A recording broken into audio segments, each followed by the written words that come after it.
Yeah, he had a great run, and it's fun to watch. I think I watched Indiana State and Iowa, Caitlin Clark play about the same last. You called her garbage compared to Caitlin Clark. Yes.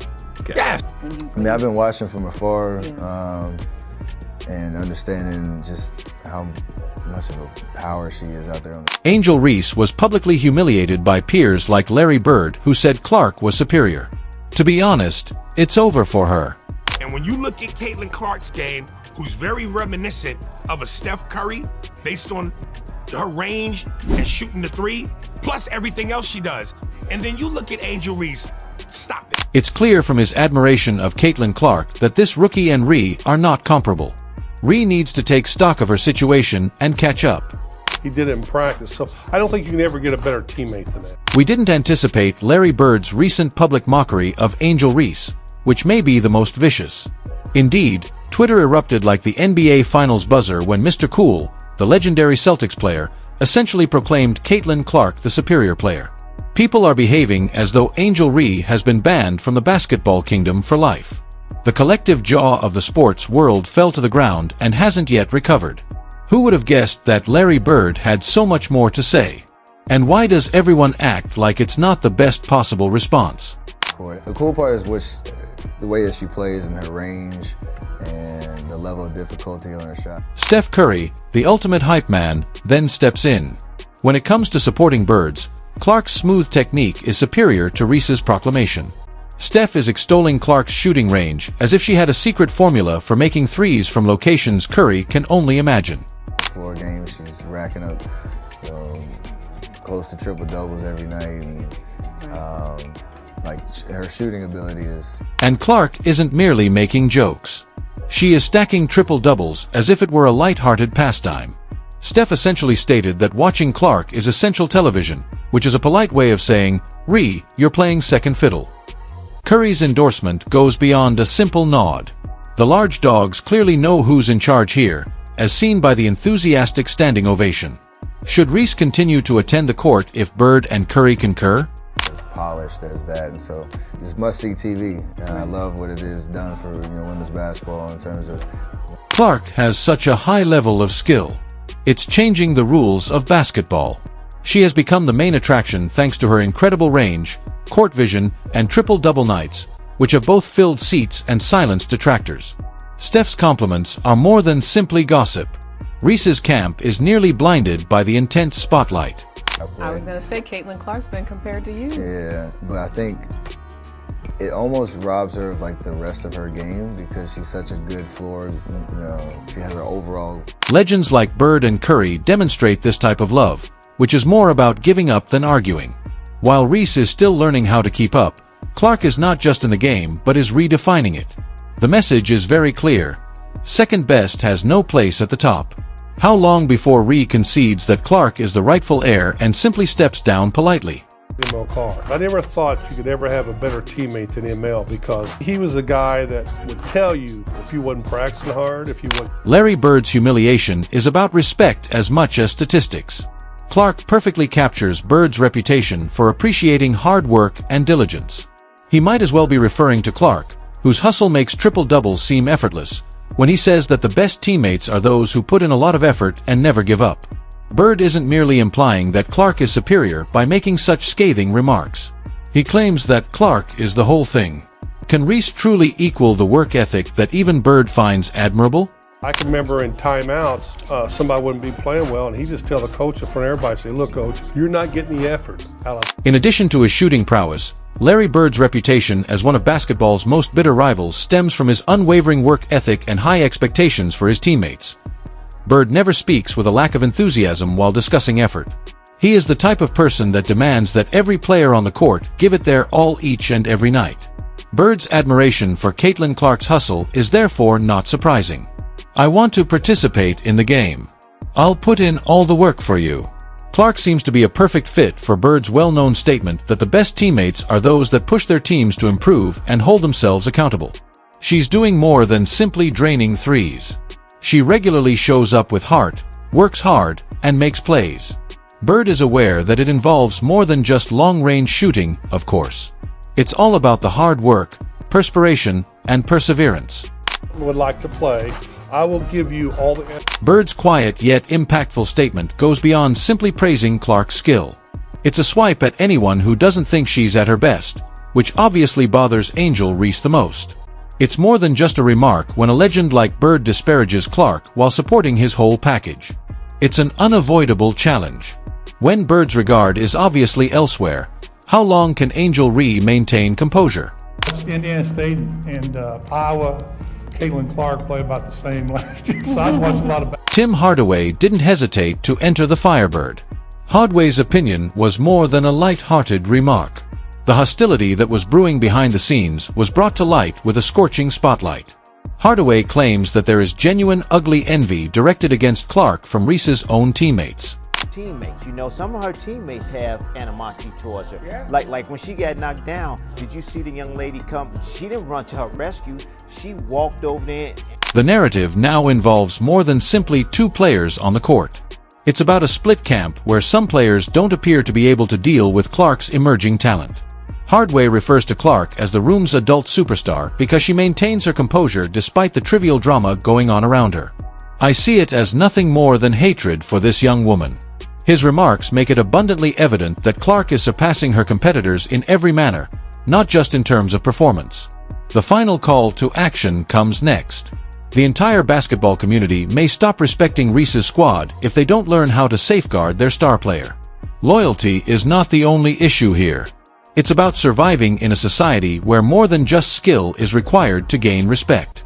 Will Reese's team support its star or allow jealousy to undermine their prospects? This young lady, the only thing she's doing, like you said, is out here. She's playing the game of basketball, and she's having fun doing it, and the media has put her on this pedestal that other people can't. Hardaway's remarks support the idea that Clark's domination isn't an anomaly. It's an indication that the guard is changing. The reality is evident to those who are paying attention, even though others may still hold on to old allegiances or would rather minimize Clark's skills. Clark is respected for his skill, poise, and unwavering commitment. To me, it's just hatred towards this young lady. Bird's quiet nods are amplified by Hardaway's scathing remarks, forming a chorus of basketball superstars who agree that Clark isn't simply superior on paper. She is superior in every way. This is more than just an opportunity for Ree and her followers to become better. It serves as a warning that the spotlight is changing and that defying it would only lead to further scrutiny. It's difficult to accept, but you can tell the game has changed when the biggest voices in basketball begin to take sides. Will Clark's popularity continue to rise unchecked, or will Reese's camp withstand the heat? And people put her on a pedestal. That's still your teammate, and you still have to help your teammate. Charles Barkley, on the other hand, quickly emphasizes Bird's point while criticizing the trivial controversy surrounding Clark. Barkley has a simple style. He is impatient with the jealous chatter that is attempting to undermine Clark. He points out that Clark is the one who is bringing money, attention, and real progress to women's basketball while brutally criticizing the petty females who are making fun of her. You don't mess with her. You know, other people. Yeah, you got to protect. Barkley makes a very simple case. Put an end to your complaints and begin to recognize Clark's contributions to the game. Everyone is reminded by him that Clark deserves her flowers. And if you're unable to see it, perhaps you're too preoccupied with trivial issues to recognize the true influence she's having. You women out there, y'all petty, man. Hey, LeBron, you're 100% right on these girls hating on Caitlin Clark. Y'all petty, girl. By portraying Clark not only as a gifted player, but also as a game share who is compelling even the skeptics to take a step back and respect her, Barkley's insults to the detractors only serve to fan the flames. His straightforward approach breaks through the clutter and places Clark in her proper position, gleaming brightly in the center stage. Isn't it tiresome to try to be critical of someone who is so successful at everything? Listen, what she's accomplished, give her her flowers. Stop being petty, all you women out there. One of the most exaggerated media circus events we've seen in a long time was the Clark-Reese feud. Charles Barkley and Bill Simmons won't put up with it either. These two luminaries call out the drama for what it is, seeing right through the clutter. A perfect storm that only makes Larry Bird's remarks more noteworthy. All the money and visibility she bringing to the WNBA. Don't be petty. They claim that the media thrives on exaggerating events, transforming a straightforward analogy into a full-fledged conflict. Clark keeps her head down and lets her game do the talking while Reese's camp appears to be engrossed in trivial back and forth. This chick is amazing, bull. Silent professionalism like that. The entire feud appears even more absurd because of the stark contrast. Simmons and Barkley make fun of the detractors not only out of jealousy but also because their antics simply serve to emphasize Clark's sophistication and maturity. It's funny how the weakest areas are typically where the loudest voices originate.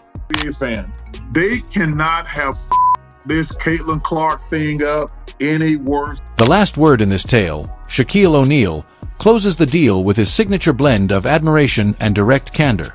Shaq acknowledges that he was initially dubious, but after witnessing Clark make threes from spots that Steph Curry wouldn't dare attempt, he became convinced. He makes Curry seem like a child still learning the ropes by talking about her shooting range as if she were some sort of shooting god. Oh no. They tried. People believe what we say on television. Just because people don't like you or your personality, they can't get on TV and... But distance isn't the only factor. Clark is unquestionable because of his clutch shots, fearless demeanor, and unwavering confidence. Shaq's compliments seem like the final component. This story concludes with a sardonic tribute to Larry Bird's insight at putting everything into perspective. You can tell this isn't simply hype when even Shaq is sold. It's authentic. Larry Bird's remark is what ignited the frenzy in the basketball world. Is it really worth discussing once Shaq is persuaded? This girl is incredible. This is where things start to become pretty intriguing. Some attempted to claim that marketing was the main factor in Caitlin Clark's success. Yes, she's not really a basketball player. She's just this attractive face attracting attention and creating talk on social media. Stephen A. Smith strongly objected to that. Please spare us the nonsense if all you have to say about Clark is that she's good at marketing, he remarked. I've never seen that before. She's doing stuff we've never seen before. I've never seen anybody do that on a consistent basis. Because increasing Instagram followers and ticket sales aren't the WNBA's primary objectives. Putting the greatest players on the court is the goal. And you know what? It would be like shooting yourself in the foot to claim that Clark lacks the ability. Stephen A. even stated that selecting someone only based on their marketability rather than their real abilities would be more detrimental to the league. You include the greatest players, regardless of their level of popularity or experience, in order to expand the game. Given that talent is clearly displayed on the scoreboard, why are some people still fixated with marketing? Damn, and I was a hater because, I'm down. She was like, she's not going to hit that shot, and bam, damn, she's not going to hit that shot, bam. If I say 10 times you're not going to hit the shot. If you believed that Clark's just hype argument was convincing, she has been hard at work disproving it. Clark finished 4th in the MVP voting, won Rookie of the Year unanimously, and dominated the league in assists. Those aren't awards for participation. They are unmistakable evidence that she is more than a passing fad. Many originally claimed that she had not yet established herself in the WNBA, but today, if your only argument for Caitlin is that it would have been a great marketing opportunity and you don't have basketball experience or chemistry with the group listed in your reasoning, I don't want to hear. Even her most critical detractors were made to retract their statements by Clark. And let's not even talk about the drama surrounding the Olympic team. Clark's stats were better than those of a few other guards that were selected. Before the Olympics, Clark outperformed the legendary Diana Taurasi, and Chelsea Gray scarcely played due to injury. Clark, however, was left off the roster.